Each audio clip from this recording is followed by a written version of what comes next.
on this edition of the Self-Publishing Show. When I'm doing character dialogue, my brain is in that character's head, and so as I'm speaking the dialogue, it comes out sounding like that character does. And when you're typing it, you can't hear it as well.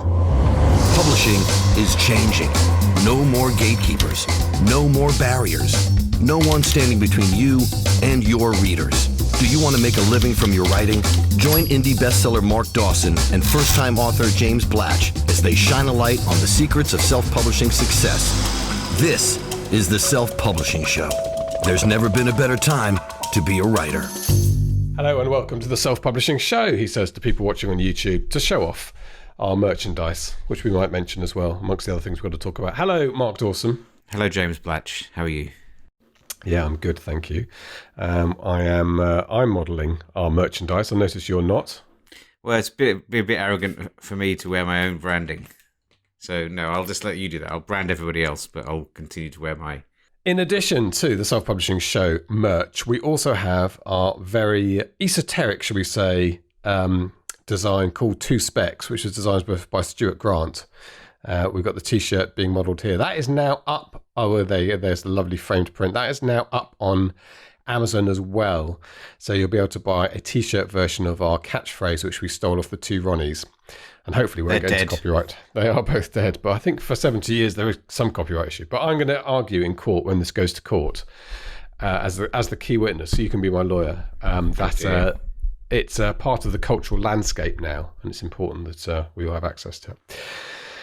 Okay, let's talk about a couple of things. The first thing I want to do is to welcome some Patreon supporters to the Self-Publishing Show. I want to say a very warm welcome to Amanda Hart from Australia, Alexis Ray Baker from Washington in the United States, Killian Wolfe, that's a great name, from Bristol. Sounds like a wrestler.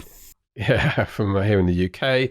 Heather Winter from California in the US. Peter Smith from Arizona in the United States. And then at no specified address, Ashley Farley, Simon Patrick, and Susan Prater. Thank you all very much indeed for joining us. We found out this week that there's been a little hiccup in the background of the automation that goes on in making sure that everybody signs up to Patreon gets into the SPF University, but we fixed that. So everybody is now in there. Talking of the SPF University, which is a key benefit of being a Patreon supporter, we had a really fantastic live training event last night. We had, I'm trying to think, 1,000 people registered, I think. We had our peak 600 people in the room last night. Hundreds online all the way through. And it was with Stuart Grant, the aforementioned Stuart Grant, talking about Instagram. And Stuart did a little bit of Instagram. Did a little bit of overview of it, but a lot of hands-on. So he had his phone on the screen because he's clever, can do that. And we could see what he was doing to create the little live videos, to put the funky bits on them. And he talked a bit about the theory, about why is you doing this, how frequency and all the rest of it. It's a really good webinar, free to anybody who is in the SPF University. So become a Patreon supporter or buy a course.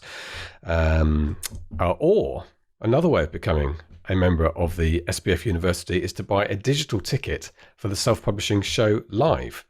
So we have put together a package for this. So we weren't sure if we were going to do this because it's quite an additional expense, but the show's gone well. We're very close to selling it out. In fact, I think we're 2 or 3 sales away as I speak from selling it out completely to our fire limit. And we have decided, therefore, to invest in a production company who we've hired. They're going to be multi-camera. We're going to have a roving camera and reporter. We're even going to have a camera on the boat for the drinks party in the evening. We will put together all the sessions afterwards with good quality sound and load them up as if they're a training course on Teachable. We're asking $25 to cover the costs of everything that we've set up. And to try and make it as efficiently cheap as possible, you will get a $25 voucher back to spend on any course in the future in SPF. So it could end up costing you nothing. So to sign up, but that's if you sign up before the conference itself, which is on March the 9th. To sign up for that, if you go to selfpublishingformula.com/digital, you will be able to pre-order a spot for the digital ticket there. And in addition to the $25 voucher for any of our courses, you will become enrolled for life in the SPF University. Pretty good deal.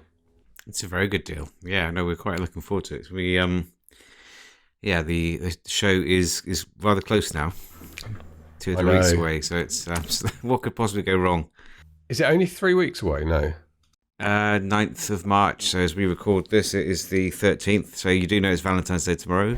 Yes, I do. I've thought of that. So yes. I'm in Switzerland next week, so which worries me. I've done everything I possibly can to try and have as much of a week off as I can. There'll never be a complete week off. But when I'm back, that's it. We are days away from turning up in London. So if we haven't thought of it now. Yes, that's right. Yeah, we'll be supplying branded SPF face masks. And Yes. and hand sanitizer. You are worried about the old coronavirus, aren't you? Slightly. I wonder if it would be sensible for us to have a kind of no handshakes, no hugging rule. It sounds a bit weird, but it's quite a sensible precaution, actually. And they are talking about this now as being, while we go through this period of coronavirus, it's just everybody agrees, because hugging is a number one way of having that close contact. No one's going to hug you. Handshakes. I don't like hugging anyway. So it gets me over that. But we might do something like that. We'll follow official advice, obviously, but it sounds a bit weird. No hugging zone. But there's no reason why you can't say hello to somebody without necessarily getting physical with them. Yes. Move on, James. Move on. It's all getting a bit confusing. The program is pretty much sorted out for the Self-Publishing Show Live. It is sorted out. Yes. So that's I'll be announcing that in the community as well next couple of days probably, and sending an email. So we've pretty much booked everyone. I don't think anything will change now because I've not checked. I can't be bothered. No. Amazon will be there in force. We've got, I think, about 10 Amazonians so far coming, with a couple more who might come. And yeah, it's going to be fun. Looking forward to it. So I've got to change a few slides on my presentation. Not too much, but it's it's going to be good. Looking forward to it. It is going to be good, and I don't know if I'll look forward to it, but I'll probably enjoy it immediately it's finished. Yes. And hopefully gone successfully. And then we can start thinking about next year. And I said to Sir Stuart last night, we will start thinking about next year quite soon after this one, as long as it's not a disaster. And I do like the idea of having some sort of workshops as well, some breakouts, just expanding the whole thing, because that Instagram workshop, I guarantee, would be a filled room with people with their phones in front of them learning some of the stuff we did last night. That sort of thing would be brilliant. Yes. Anyway, that's for the future. Yeah, so it probably wouldn't be, maybe a little bigger next year. The problem with having just one day is that it's very difficult to program anything beyond what we've done. So, there's only one. We don't have a breakout space in this venue. It's just a great big auditorium.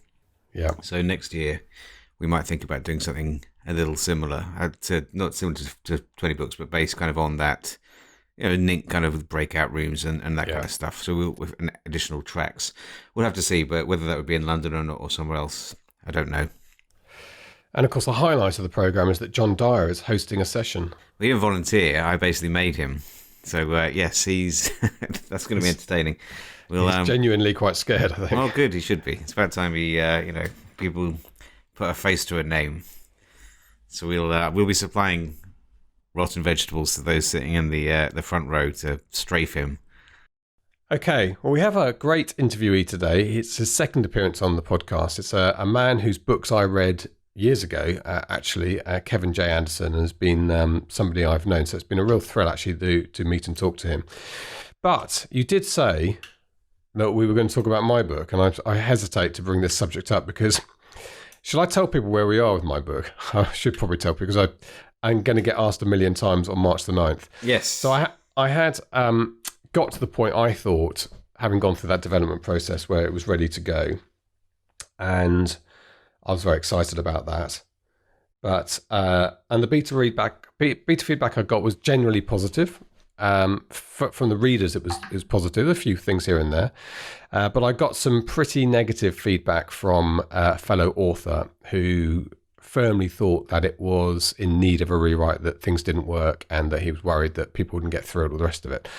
Although he didn't read the middle chunk of it, but it was enough for me to lose motivation with the project at a time when we were getting incredibly busy with the conference. And so actually it was being quite liberating just to say, do you know what, I can't even think about it yet. So I've just parked it, put it there. Haven't picked up anything on the book since December, which has given me hours back in the day for which the conference has benefited because I've been able to keep on top of that. But during that period, you did say to me when I was crying to you about the feedback I got, you said, send it to me, Blatch. And I sent it to you. Well, I probably told you to stop whining, first of all. We should probably. It's Nathan Van Coots was the author who read it. Nathan's a lovely, lovely, lovely guy with some flying experience as well, so a good person to read it. And yeah, Nathan actually messaged me first of all to ask whether you had thick skin. So I was like, oh dear.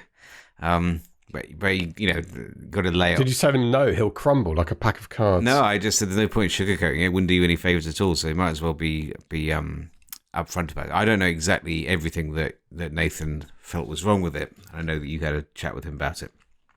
Anyway, I asked you to send it to me, and whether I get to read all of it or not is probably unlikely because it's quite long. But I've started to read it, and I have to say I quite enjoyed it. It's so you don't know what I think about this yet. I haven't given you too much of an indication, so perhaps we should cut to James's reaction as I lay out my thoughts. So I've read the first chapter, which is very long. The chapters are very long.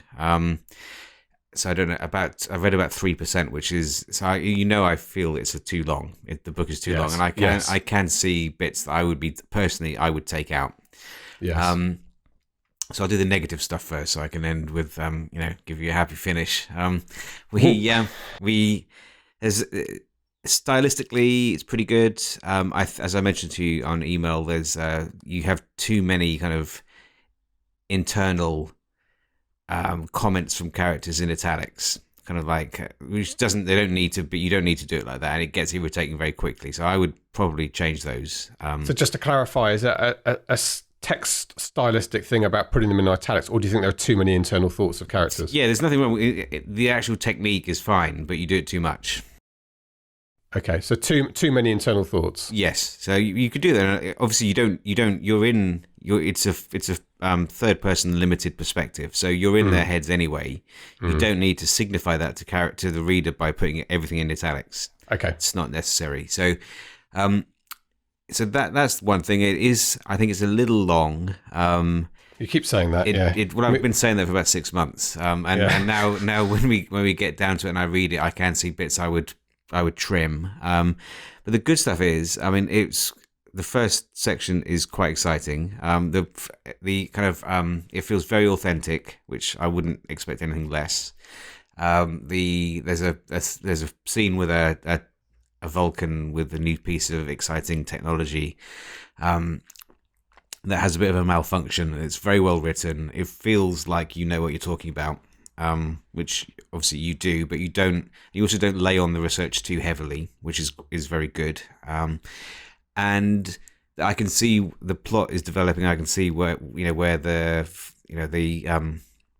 motivations of the characters are. I can kind of see who the bad guy is going to be. I think it's fairly obvious, but that doesn't mean it's a bad thing. I think it's good that you have a bit of black and white in there already. So I personally would not feel too discouraged about it. I'll keep reading. I wouldn't read anymore if I didn't like it because I'm rather busy with lots of things to read. But I will keep reading, and I'll let you know what I think. But generally, I think it's pretty good. Okay. Now, Nathan, I think he felt the same way, but then felt it kind of lost its way a bit the more he went into it. So I may or may not feel that way too. I suspect I will probably end up with telling you that I would chop off 30,000 words. Which we'll see. I'm consistent. I have been saying that for pretty much all the way through the project, but we'll see. We'll see. And I think, thank you very much, and I really appreciate the time you put into it as well. I know you're a busy man, and I think from what Nathan told me, I think the stuff about it being too long and some sort of suggestions about the way things are presented was very useful, and I could go through the book and I could feel fairly confident about finding those 30,000 words and making the book better as a result of that. And that it was, I think what I felt a bit despondent about was the bigger things that he talked about, some of the female characters not being used properly or not being believable with their character towards the end. But then I also dwelt a little bit on the fact that he didn't read the middle chunk of the book, which was really where the female characters and the male characters have issues, they start drifting apart or becoming concerned, so I was worried about them making big changes when Nathan said she went from here to here without being believable if you didn't read the bit where she travelled. So I probably do need it to have a developmental read. But I think before then, there's stuff I can do. The limited feedback you've given me dovetails with Nathan's as well. So, and I also, I think from a motivational, if I talk from a motivational point of view, and I think lots of, we meet so many people who write so well and they sit down like you do and they are very disciplined about it. And it's really hard work and there's no shortcuts. And then there's also people like me who have a mixture of an ability to put my nose to the grindstone, which I can do, but mixed in with an underconfidence about what you're actually doing, whether it's all going to be worth it. And that little bit is enough to take the edge off you actually getting on and doing it, which I think afflicts people at the beginning of their career more than the end of the career. And I think I needed, having had that feedback from Nathan, I needed to junk it, to leave it, to park it, to forget about it, to come back to it with the ability to treat it like a draft that needs a lot of work, because I was too maybe close to it. I don't know that for sure yet. Maybe. Well, taking 30,000 words out is a reasonable amount of work. I may not agree with that. That's why I suspect I might feel as I read it. I might not think that. I don't know. We'll see. I mean, I still think you could probably get a few more people reading it. Wouldn't be a bad idea. But we can look at that. It's weird actually. I know we're kind of rambling a bit here, so sorry everyone who's waiting for the interview to start. But my brother Craig has written a novel. And compared to you, which took about 10 years, he wrote it in about 2 months. Right. So I'm actually doing this for two people at the moment. So he's finished pretty much. He's got a Stuart Bache cover, just like as you do. It's a very good cover. And his is a crime thriller, about 75,000 words, I think. Right. I haven't read too much of it yet, but I will do. But he's so whilst I'm helping you out, I've got Craig emailing me, asking me what he needs to do next. So we've given him the 101 course, and I'm like, have you watched 101 yet? Yeah. That's in the session on, and I'm very happy to kind of shortcut him and give him some points as to where he needs to go. But so we're trying to get him launched. It's just interesting because he posted to his friends that he's got this book out with the cover and all that, and they're all going, yeah, I can't wait to buy it. And I'm having to tell him, just don't tell them quite yet, because we don't want the also boughts to show all kind of nonsense. And of course he didn't realize that would be a thing. And why would he? It's not something that most people would even think is something they need to be concerned about. So yeah, it's you're the guru. Well, you've got the beard for it. I know. I need to have shaved the beard. It's getting a little bit. It's a bit of a germ magnet. I was thinking I may actually shave it all off. Before London, it's possible I might be clean shaven. We'll have to see. We could walk out in masks. I bought some. Oh, I've got some too. Yeah. Should we walk out in masks? I've got a full hazmat suit. I think I've mentioned before, my BBC days. One of the best things that happened to me, and I was a natural choice for this when they had to choose somebody, is they had 4 crews, north, south, east and west of London. Had to be I think they had to be more than 50 miles away. And I'm 65 miles away north of London. And I got chosen and paired with a camera guy. And we were sent on this 3-day course at Winterbourne Gunner down in Wiltshire on hazmat training, on a little bit of nerve gas, not nerve gas, but tear gas exposure and stuff, and issued this suit. And the idea was that when the dirty bomb goes off in London, one of the BBC's things it's got to do is to continue to serve the public and broadcast. So we were those crews who would go to the kind of police roadblocks, put on our suits, and instead of moving away from danger, I loved the whole idea of it. There's a novel there. Gosh. So I've got the hazmat suit, but unfortunately the bomb never went off. Well, yeah. The idea of you basically would be on the 6 o'clock news. Yes. You would be the voice. You'd be the voice of Armageddon. I'll be the only one left. I'm not sure how I feel about that. It's, me and Nick Waterworth. Welcome to the end of the world with James Blatch. Yeah. The last voice. This is the last voice you will ever hear. Okay, look, we've got 2 minutes left. We're going to hand over to Kevin J. Anderson. I love Kevin. He's such a lovely guy. He does a lot for the community as well. He's currently, I think he talks about in the interview, he's written this module that goes into a local college and it gets sold out every year for writers. He does really well with that. He is a big dictator, and I think you bumped into him on the beach in Bali walking off dictating a book, and he's really... he's really embraced dictation as something that's been a game changer for him. Now, we mention it from time to time. It's something you've got into as well, Mark. But this is a catch up with Kevin, and in particular, how dictation has changed his life. This is the Self-Publishing Show. There's never been a better time to be a writer. the first thing to say is welcome back, Kevin J. Anderson, because you are our second appearance on the podcast, and I knew as the conversation got going last time that you will be a frequent visitor to us, because you have a raft of experience, Kevin, not just in this most modern iteration where you're actually now teaching. And we were just talking about this, teaching indie publishing in a college, which is amazing. How many colleges are doing that? But you for a graduate degree too, not just teaching it at workshops. Which is, of course, exactly what you should be learning in college. But colleges and degrees traditionally teach stuff that was useful 10 years ago. So it's quite, you're doing something to break that mold. But you're writing, you've seen it all. You've seen the publishing industry from every which way, from trying to get a deal, from working for the man, and more recently, self-publishing. And I think you, in an ideal world, you told me last time you would just sit there and write.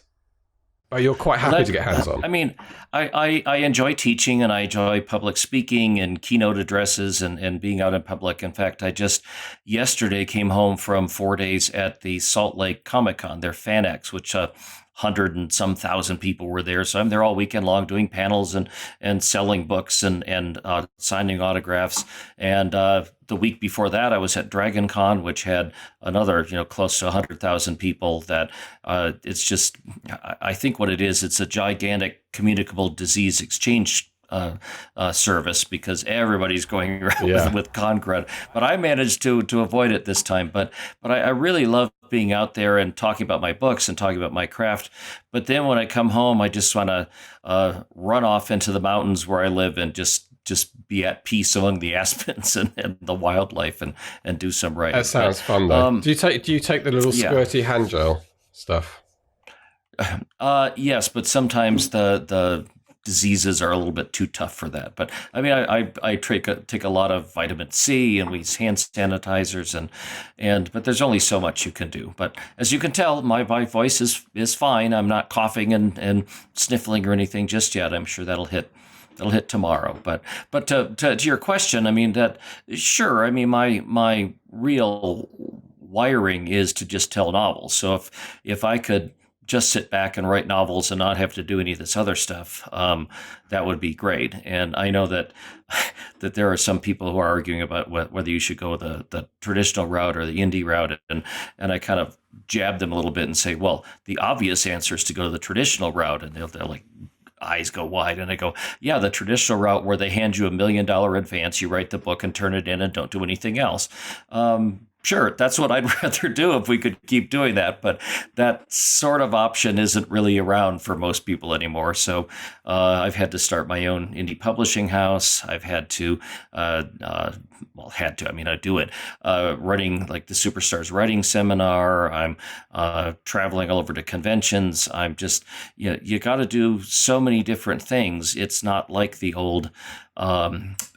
good old days where a writer could just write a book and not pay attention to it at all anymore. And in a way, it's more fun to be doing all the extra part too. It's not, I like designing my own covers, and I like doing some marketing and publicity, and as long as I can do it instead of have to do it. Yeah. Well, we'll get on to some of your latest projects towards the end of the interview. The main subject that we're going to talk about is dictation, about being a great dictator. Do you feel you're that sounds like a good title for anybody. But I know that you're a great dictator because Mark told me that he was, I think, in the Indian Ocean somewhere with you. And you in Bali. We were off in Bali. That's it. And you wandered off down the beach holding this dictaphone, as we used to call them, to your mouth, this recorder. This thing right here, my what is it? An Olympus digital recorder, which I brought with me. And yes, we were on the beautiful tropical island of Bali, and I was trudging up and down the beach as the breakers are crashing against the reefs, and I'm dictating about gigantic armies attacking in this fantasy world, and then a dragon is swooping in. So that way I can write anywhere and everywhere and just go off walking and talking to myself and just doing very well with it. And you inspired Mark because I think that was the genesis of his modern, not obsession, but his modern move into dictation, and he's using it quite powerfully. So Yeah. Oh, I hadn't realized Yeah. he switched to that. Okay. Yeah, he has. I think that was it. I can trace it back to then, and he's got into it. Being Mark, he did what I didn't do, which is when I started it and then stopped it after 2 days because I couldn't get the hang of it, and parked it, which I think a lot of people do, and a lot of people listening to this will say, "Yeah, I tried it, I didn't get the hang of it, and didn't move on." So, really, what we want to All right. that's where we want to go in this interview. You had to learn how to do it. It's an acquired skill. You have to figure out how to dictate just the same way you had to learn how to type. And you get better at it the more you type. I'm assuming you're typing faster now than you did the very first time you sat there and looked at your keys and tried to do that. Dictation is very much the same way.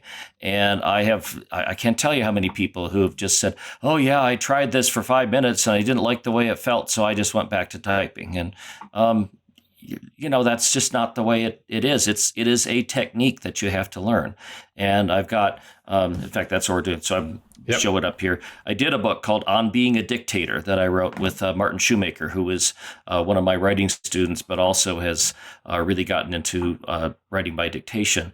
And just the two of us were brainstorming about, and this aspect is better and this way is faster. And we kind of pooled all of our stuff and came up with a bunch of tips and techniques on how to do it. And it's almost like this crusade that we've got, because now, as there are so many demands on your time, I can dictate while I'm.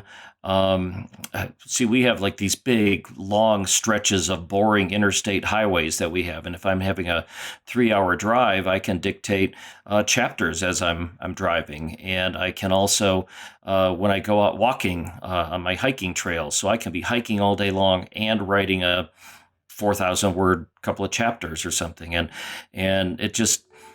To me, the writing is better, I think, because it's just flowing directly. Was it? No, okay, well, let me take you back. I want to ask you about that. So I'm going to park that for the moment because it's a really important point about the quality of writing. But I want to ask you about what difference it's made to your productivity. Oh, orders of magnitude. If I had to sit and type all of my stories or chapters from scratch, I would get 1/10 done. Really? As much as I get now. I've written probably 150 of my 165 books by dictation. That's the way that I write, and there have been all kinds of studies. You can Google them. I don't have them off the top, but there's been all kinds of studies that the act of movement, the physical activity of walking and just being outside, greatly increases your creativity. That if you're making up a fictional world or coming up with characters or dialogue, that if you're cooped up in your own little office that is such familiar territory, it's just not as inspirational as if you're out in the forest or by waterfalls or climbing mountains or something like that. There's inspiration all around you, and also the physical act of moving gets the creative juices flowing, and you get more done. But what I'll do is almost invariably I'll write about 4,000 words a day, about 2 chapters, and I just go in. I go out, whether it's a major hike or whether it's just on, say, the bike trail that's around my house. I'll just go out walking and dictate to myself. Well, we'll use the actual prop. I'll be just dictating to myself, and I just keep walking. And especially if it's like a trail or something, I'll walk outbound until I finish dictating a whole chapter, which means I have exactly enough time to dictate another chapter heading back to the trailhead. And your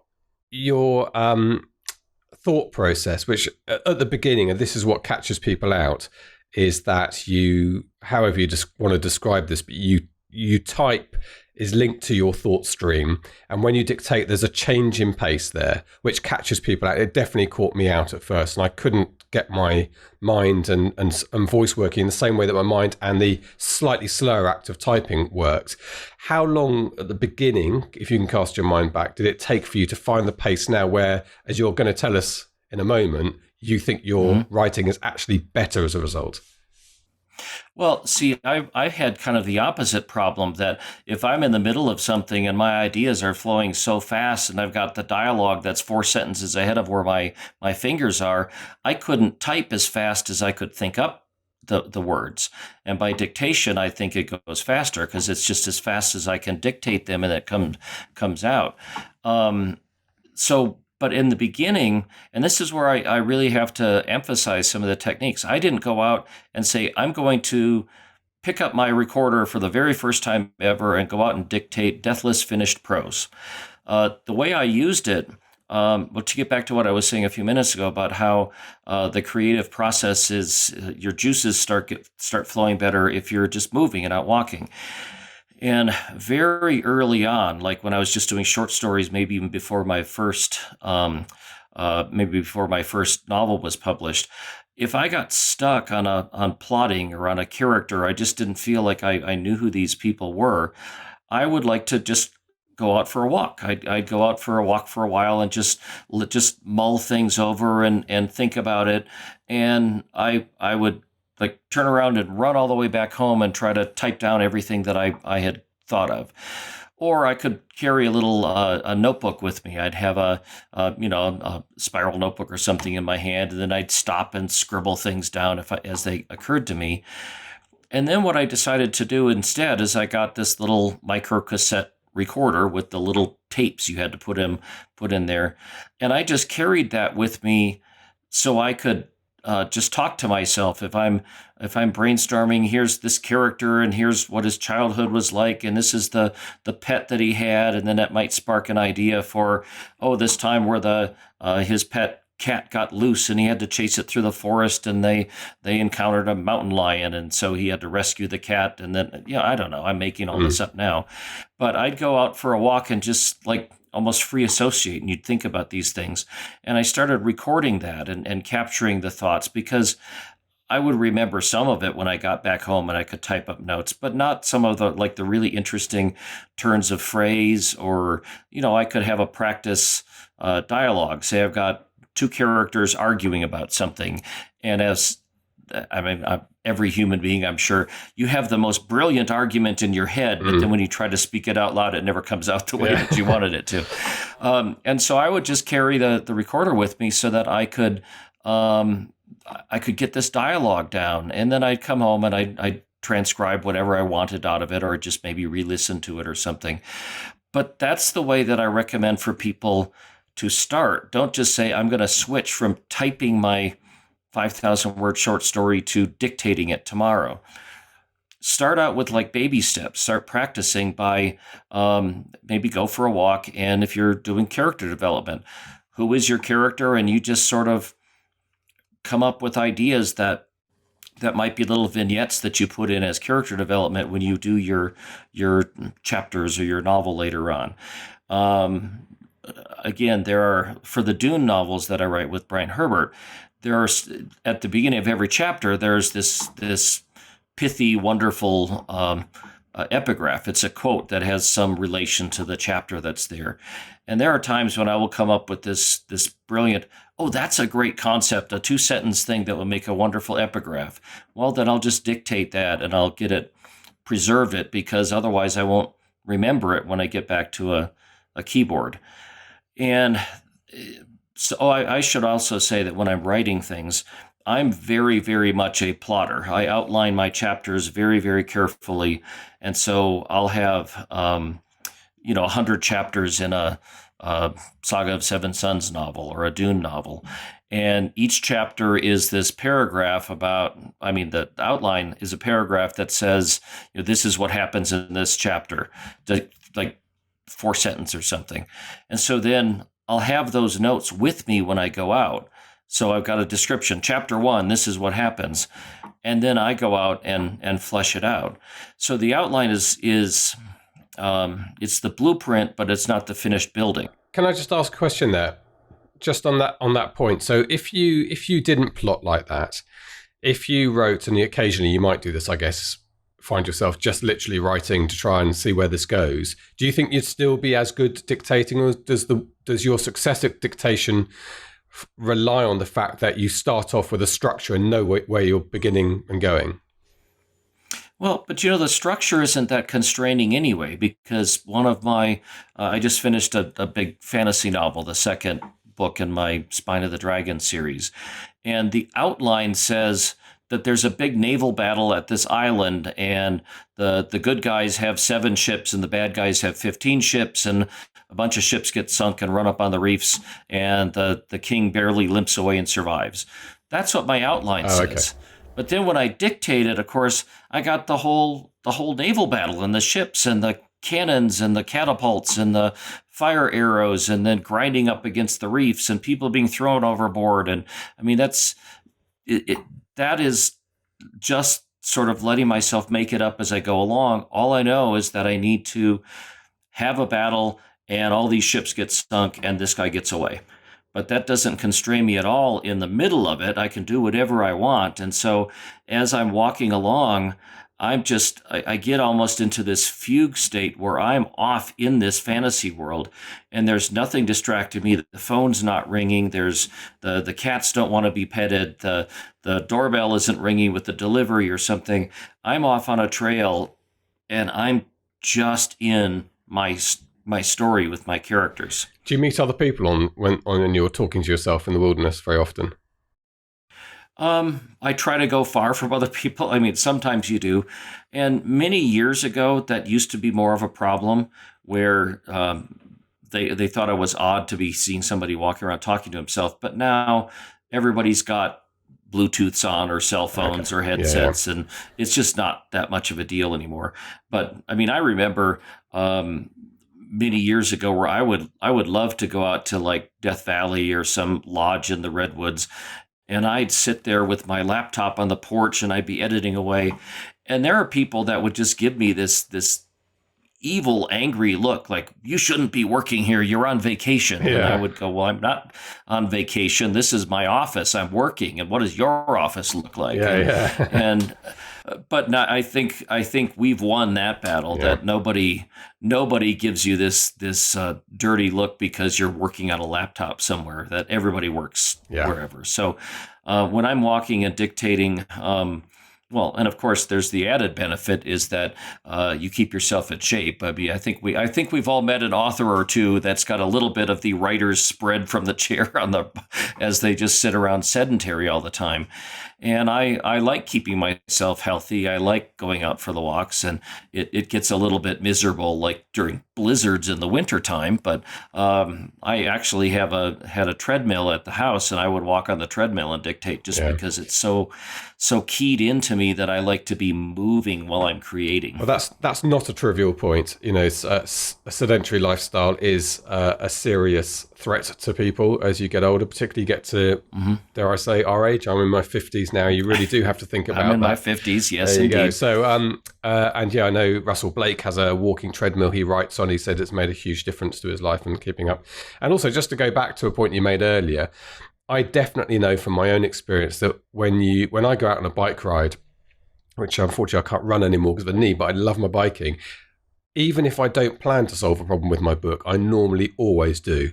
There is something about exercise and being outside and fresh air, and your mind just starts going there. It starts freeing up bits of your thinking bits that don't work in other environments. Definitely, I don't really feel that. And I have occasionally gone out specifically because I needed a bit of inspiration in order to try and work something out. But on other occasions, I just find I come back and get immediately onto the laptop.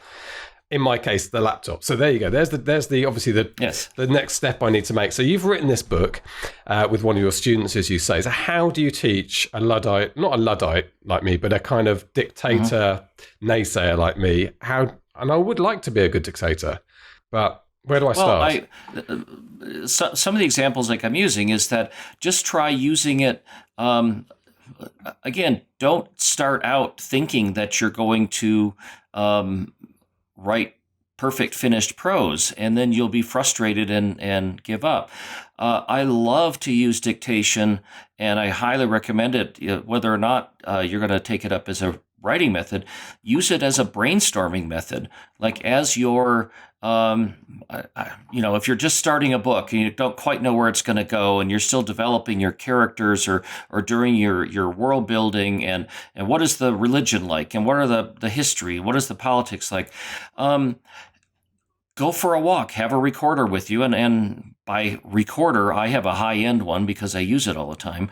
But most people have some kind of a dictation app on their smartphones, or you can buy other kind of digital recorders quite inexpensively.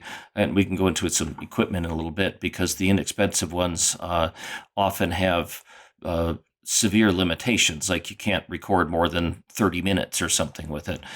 But just go out walking and convince yourself that this isn't for anybody else to listen to or anybody else to read. It doesn't have to be perfect prose. Just go out and go, hey, how about if an earthquake happens while the archaeologists are exploring the abandoned temple, so they think that the god has awakened, and it panics them, and how do they... I'm obviously not planning this, but as you're walking along, think about your own story, your own characters, and start talking to yourself about it, brainstorming about it. And if you're not recording it or writing it down, but it's kind of a pain in the butt to write it down if you're going a mile a minute with a bunch of different ideas. If you're not recording it, there's always this fear in the back of your mind of, this was really brilliant, but what if I forget it? Well, this way you can speak it and you can empty the RAM in your brain because it's already recorded. You don't have to remember that anymore. And you can think of the next thing, and you can come up with the next thing. And it's all just recorded there on your recorder. And then later on, you don't even have to transcribe it. You can just play it and then type up, oh, that was a good idea. That was a good idea. And you use it to sort of preserve your thought pattern. And I find that is a marvelous way to plot. I mean, I do these gigantic epic with 34 point of view characters and dozens of storylines. It's Game of Thrones kind of giant epics. So when I'm about to start one of those books, I'll have sort of this vague picture of the giant battle and the continents at war and stuff. But I will go out for the whole day and just wander around on the trails and just let my mind wander. And I'll go, oh, what if this character goes to this place, and that'll allow him to encounter this other character, and then they can use this. And it sparks things that if I were spending the same number of hours sitting right here at my desk in my office, which is a nice office, but I don't want to be trapped here all day long. If I spend 5 hours hiking, I'll come up with great stuff. If I spend 5 hours just sitting here staring at the screen, I hope I'll come up with some good stuff, but it won't be nearly as much as when I'm out in a beautiful landscape. Wow. I mean, that is a very important advert for Dictation, not just because it's a productivity tool, but because the quality of your ideas and structure is going to be better. Well, and to get to the quality of the writing, one thing in particular, I do, a lot of my audiobook readers have made specific comments that narrating a Kevin J. Anderson book is one of the easiest things that they've ever recorded, because all of my sentences sound natural to them as an audio narrator. Well, I wonder why. Because I'm speaking them in the first place. Because if you're typing a sentence, you could happily type a sentence that has 7 words that start with the letter S. Yeah. And as somebody tries to read those aloud, you'll trip up over them again and again. But when I'm doing like character dialogue, my brain is in that character's head, and so as I'm speaking the dialogue, it comes out sounding like that character does. And when you're typing it, you can't hear it as well. Yeah. I know some writers who don't dictate, but they type up their manuscript, and then they go through the extra step of reading it aloud to make sure that it sounds right. In fact, it's almost like role playing when you're when you're dictating and writing. I had my typist once who I was doing a scenes with a serial killer, and she wrote me back saying that I don't like it when you're writing those characters. Your voice just gets all creepy, and I don't like it. And yeah, I mean, so I guess that's helping. I suppose the thing about saying stuff out loud, I'm reminded of the Aaron Sorkin clip that does the rounds on adverts for Masterclass, where he talks about starting a sentence with "damn it," and he makes the point that in real life, no one starts a sentence with "damn it" when you're talking, but actually it works well and he's making the point that you don't write like you have conversations. Writing is a slightly different thing. But I can see that you do that. It's not just a case of, because I'm saying out loud, it's going to be very conversational. You're still making your characters talk in a way that's got punch and got, lifts it slightly above the mundane, because we don't want to read soap opera. And another thing, as far as the writing quality, I find that if I'm out on a trail and I'm in a pine forest and the wind is blowing through the trees, and maybe it's raining a little bit and I'm getting little spits of raindrops, and I'm smelling the pine needles, and I'm hearing the rustle of the squirrels going by, and I'm panting as I'm going up a steep slope, and I'm looking at the rocks that are underneath my feet. I find that it helps cue me into adding the sensory details into my prose, that if I was just in a relatively silent and sterile office, I'm not sure that it would paint as complete of a picture, because I'm not receiving all of this input as I'm writing it. Sometimes I have gone out of the way to be in a situation similar to what I'm writing. I remember once that I was climbing sand dunes in Death Valley National Park while I was writing chapters for a Dune novel. So obviously I can see the sand and how the sunlight reflects off of it, and it's reminded me just how hard it is to walk along sand dune after sand dune, because the sand is soft under your feet and you kind of slip half a step for every step you take, and you can hear the sound of the whistling dust and sand grains as it goes. That's the sort of thing that if I'm just here in my comfortable little office, I wouldn't think of that. And I had another one when I was writing one of my Star Wars books. I was out in the mountains after a fresh snowfall in the Sierra Nevada mountains, and I was snowshoeing and trudging along on this fresh blanket of snow and crunching under the snow and smelling the ice crystals and feeling the cold on my cheeks as I was writing a scene set at the polar ice caps of some planet with Han Solo and Princess Leia exploring and being, caught in an avalanche. So it kind of adds to the veracity of what it is that I'm trying to describe. And that is fun, because a lot of people think of writers the glory of writers is they can create worlds in their imaginations, and of course that is what we do. But to also have that physical input, and funny enough, today I'm going to show a picture for people watching on video. I don't know how well you can see that, not very well, but that is me in my 1960s RAF jet clobber, because we did the photo shoot today for my cover. There I am as well. So I've been doing this all day. Now this is 1960s stuff, and as I was putting it on, as my character would have done in 1960s, it smelled of, I guess, paraffin and oil, because this is equipment that's been in and around military jets its whole working life. So the first thing I did when I got back is I went back to a couple of points where he's flying and added that in. Just that, that smell, a very evocative sense smell, isn't it? It puts you in an environment. So this guy's getting into his mental state for flying again. That's part of which I wrote into that, just having put the clothes on today. It's funny how there's little physical acts that you're trying to find as well can really feed into hopefully making a richer description. Right.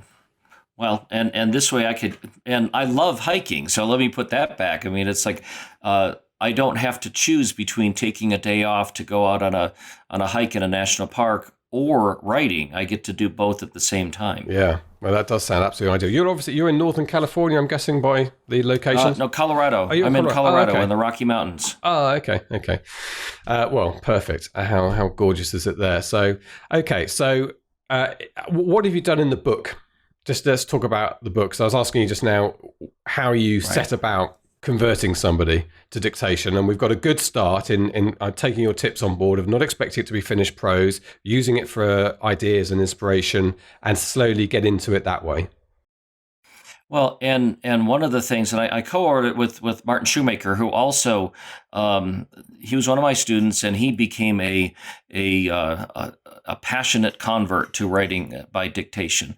And one of his biggest selling points is that he had an hour commute to work every day, and it was the same route he drove every day. It's boring drive every day, and he realized that this was 2 hours of writing time that he was just plain wasting. And he set up a system where once he got in his car and once he was on the road, he has a headless cordless microphone headset, and he's got his recording system set up in his car so that he can basically do a short story, 4,000 word short story every day when he goes to work, or a chapter or 2 chapters in his novel. And that, because he's still working a full-time job. And for him, that amount of writing time was just, you could not waste it. And once he learned how to make use of that otherwise dead time, he just was convinced that he had to learn how to do this and make it more productive. Now, for me, one of the other things that I've done is to use the little snippets of time. I post a lot of blogs or guest articles for things. Craig Martell just asked me to write an introduction to a science fiction story collection that he did. And these are things that, it's 1,000 words or something like that. I want to do it. I want to help out. It's something that you can help add value to somebody else's project. But if I'm sitting in my office and I'm trying to edit a big book, it's kind of hard to come up with shutting everything down and writing this 1,000-word introduction. But instead, I know I had to write this. I had a 20-minute drive to go to the auto repair place. I was needed to get an oil change in my car. So it's 20-minute drive where I had to drop off the car. And I went, 20 minutes, that's enough for me to just dictate this introduction. And I did the introduction on the drive down to the place. So I was able to use that time, whereas I would otherwise just be listening to the news or to music or an audiobook or something like that. And by dictating, I find that I get not only does it make me more productive when I'm writing, it makes me more productive in that I can use time that would otherwise be wasted, and I can get writing done. Now, here's where Martin and I split up, because I have a typing service, which is it's human beings that I send in my audio file and somebody types it and then sends it back.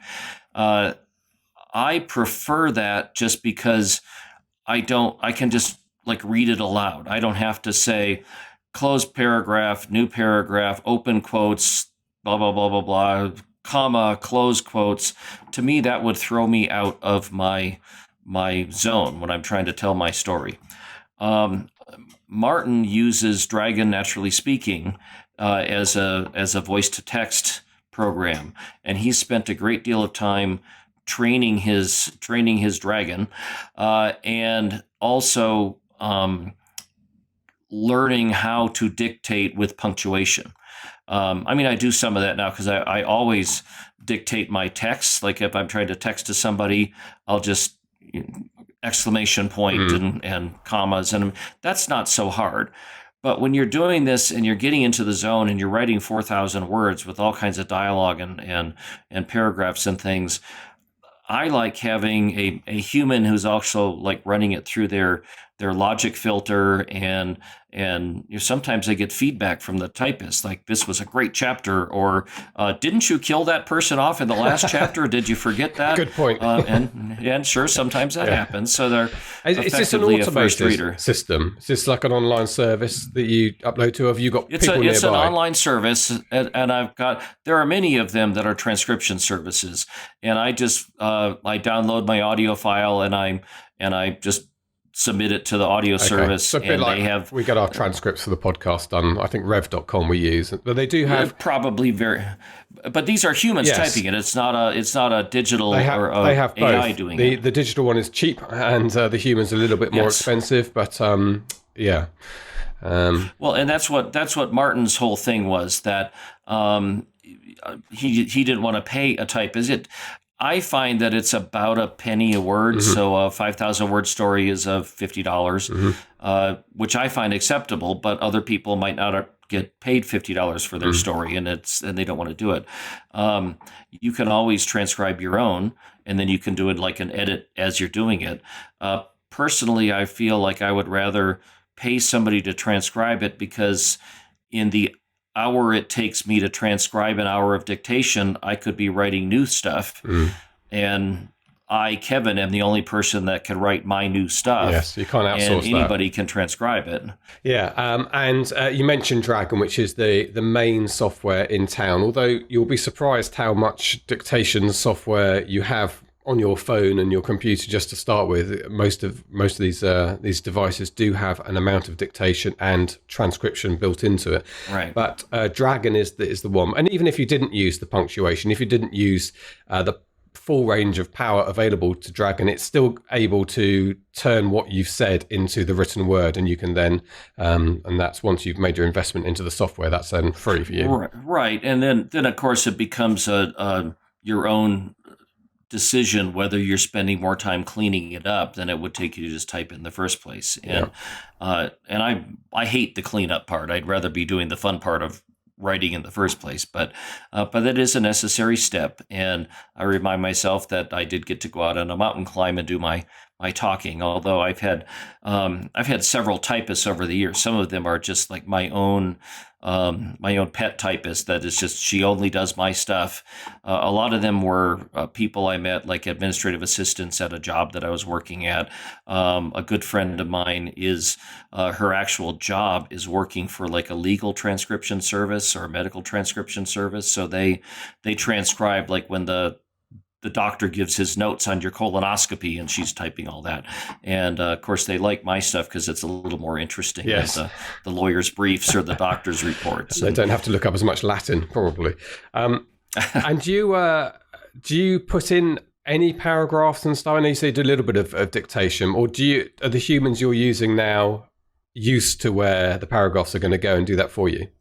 Right. Well, they do most of them when it's normal. I'll put it in myself if I want to like emphasize it, that the serial killer stabbed him in the chest, paragraph, and stabbed him again, paragraph, and stabbed him a third time. If I want to do something like that, if it's normal, they pretty much know where they're doing it. And also, when I'm having a whole set of dialogue, where it's got two people talking, and so James, you're ready for the podcast? Well, yes, I am. Kevin, is your microphone working? Yep. Let me check it out just now. There, it's trying. There, I tried it and it's working. Okay, we're ready to go.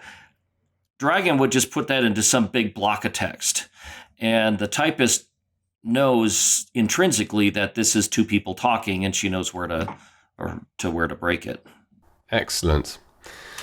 Well, I mean, I am going to give it. So are you convinced? Well, I'm already convinced about it, but I'm at the revision stage of my first book at the moment, so I'm still learning all of this. And but I started a couple of short stories on holiday, and I was tempted to go off walking, but it was quite a crowded resort, and I felt a bit self-conscious about walking along, talking about what was going on the moon. But I'm going to give it a go, definitely, and because I need to draft my next novel, and that's coming up very soon. So.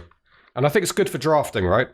Yes, and that's what I love the most. And being self-conscious is just something that you have to get over with. And in fact, Martin in the book, Martin makes a whole big point that he hates the sound of his own voice. That, I mean, none of us sound like what it sounds like in our head. And when he was recording things and then playing back his own voice, he just found it cringeworthy. He didn't like to listen to his own voice. And you just have to get over that, because that's how other people hear you. That's the way it's going to go. Yeah. Kevin, should we talk a little bit about what you have been dictating recently? Did you say 165 novels? 165 novels. My first one was 31 years ago was when my first one published. So 165 books. We'll split the hairs because some of them are like an omnibus edition or short story collections or something like that. But 165 titles. So you divide that. That's about 5 books a year, every year for the past 3 decades. Which is nothing compared to some of our indie authors now that are doing 12 books a year. But, mine can be 200,000 words long. They're big fat things. So, and so I've got a brand new, a big epic fantasy, sort of a Game of Thrones thing called Spine of the Dragon, which that just came out last month from Tor Books. So it's a traditionally published one. It took me a week to write this on being a dictator book. And then my own press published that one. I've got a brand new high-tech thriller called Kill Zone with Doug Beeson, my co-author. That's sort of a Tom Clancy, cutting-edge thriller with people trapped inside a nuclear waste storage area and trying to get out. And I've got a big vampire serial killer book that comes out in 2 months from Audible as an original novel from Audible about a serial killer who believes in vampires. So he's killing people that he thinks are vampires. When you say that's Audible, is it gone straight to audio, if you like? Or there'll be a... Yeah, it is exclusive to audio for 6 months, and then I can do the print version of it. So that's a new thing, but it's still a 90,000 word novel. Yeah. I mean, I wrote it the same way I would write any other novel. And then as my own Wordfire Press, I just released 4 volumes of my collected short stories. So over the years, I've had 140 some short stories. So I collected those and wrote a little introduction for every single one of the stories. Right. And then we just published that. And that turned out to be an enormous project, just tracking down the copyright information and the previous publication listings. But now they're all in one place. So that when somebody wants to that's so much up my tree. Kevin J. Anderson short stories collection I'm first thing after this interview, I'm buying that, Kevin. That's going on my Kindle Well, it's tonight. Kevin J. Anderson selected stories, and I've got 2 volumes of science fiction ones, 1 volume of fantasy, and 1 volume of horror and dark fantasy. So just put those all together, and they really turned out great. And the unexpected benefit of that is I have a film and TV manager, a Hollywood manager, and they're always saying, well, this show is looking for short stories about werewolves for their episode. Do you have any werewolf short stories? Well, now I don't have to dig for them. They're all right there collected in my thing. And as we were talking about a little bit at the very beginning, just this past summer, I've launched a brand new graduate program that I'm teaching on publishing. And it's for Western Colorado University, and it's you can find western.edu and then /MFA because it's all at Master of Fine Arts.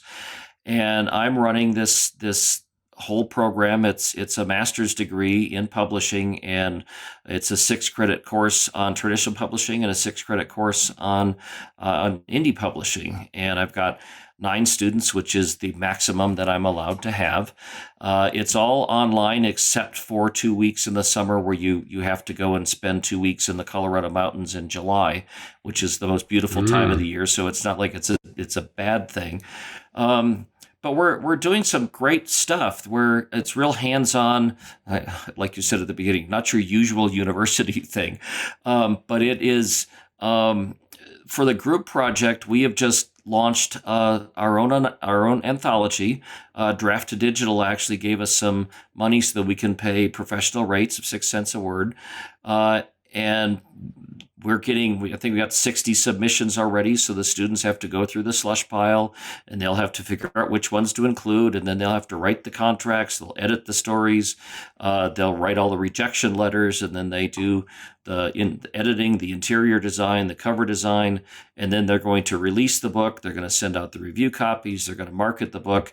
And then by the time they come back the second summer, which is when they graduate, the book will be published, and they're going to set up book signings for themselves. And so it's like a real start to finish getting a genuine book out there.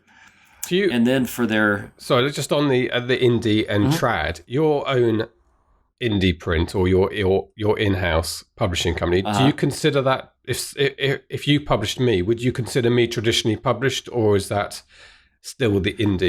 No, Wordfire Press is my own publishing house, and I guess it's not indie because we had 350 titles and a bunch of authors, but maybe we should call it new model publishing, because we're doing it in vellum, we're doing print on demand, and we're doing straight to ebooks, and we're trying to use ACX for all the tools that indie authors use is what I use for my publishing house.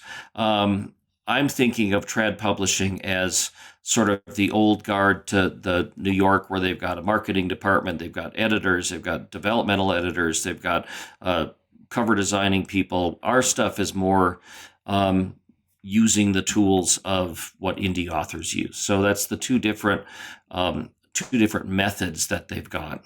Okay. So where do you think it's going to go is the big question. Where do you think we're going to be in 15 years? Will the big trads be left, or will the whole world be indies and new model publishing? Boy, when I see how much is changing and how rapidly it's changing, I don't think the big trads, the way they used to do things, certainly not printing up 20,000 copies and sticking them in the warehouse and having strippable mass market paperbacks and returning things. I think that trad publishers are going to see what indie publishers have done from the beginning, that there are so many more efficient ways of doing things.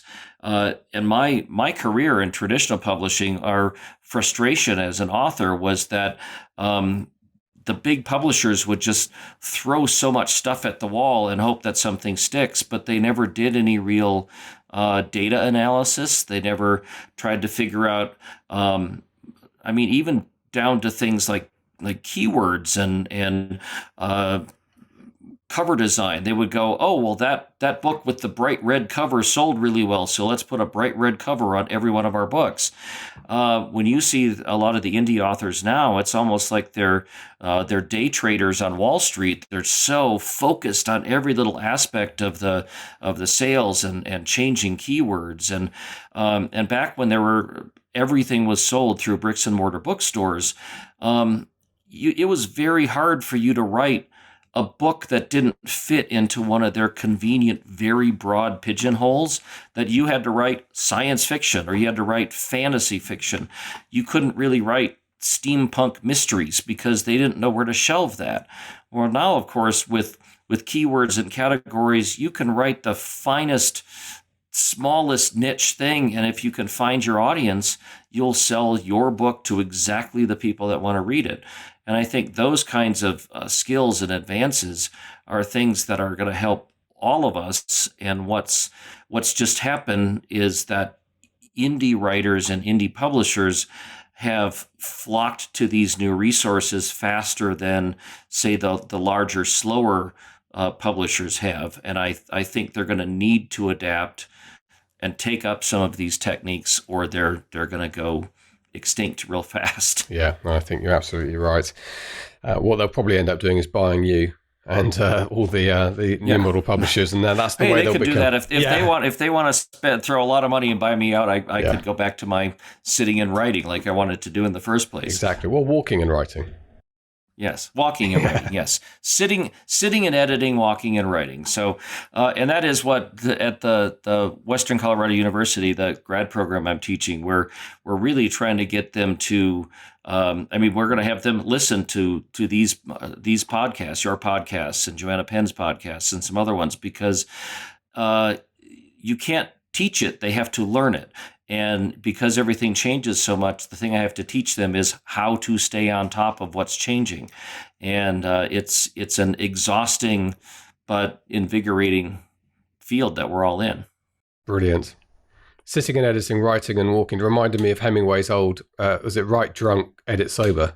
It's like a modern take on that.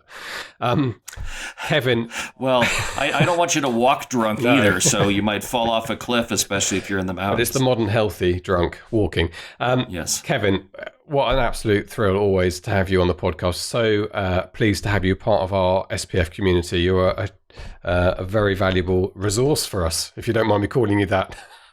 I can be a resource too. So we'll probably have to do this again in a year or something like that when I have something else to say. We will definitely. So do you want to give the book title another quick plug so people can see where it is and where to get it? If you're watching on YouTube, it's coming into vision. There it is. Yeah, where are we going there? On Being a Dictator. So just do that.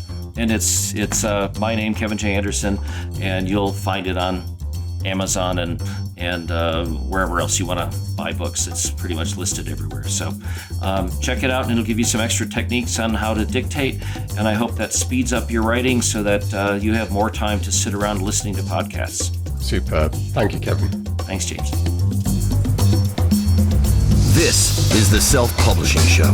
There's never been a better time to be a writer.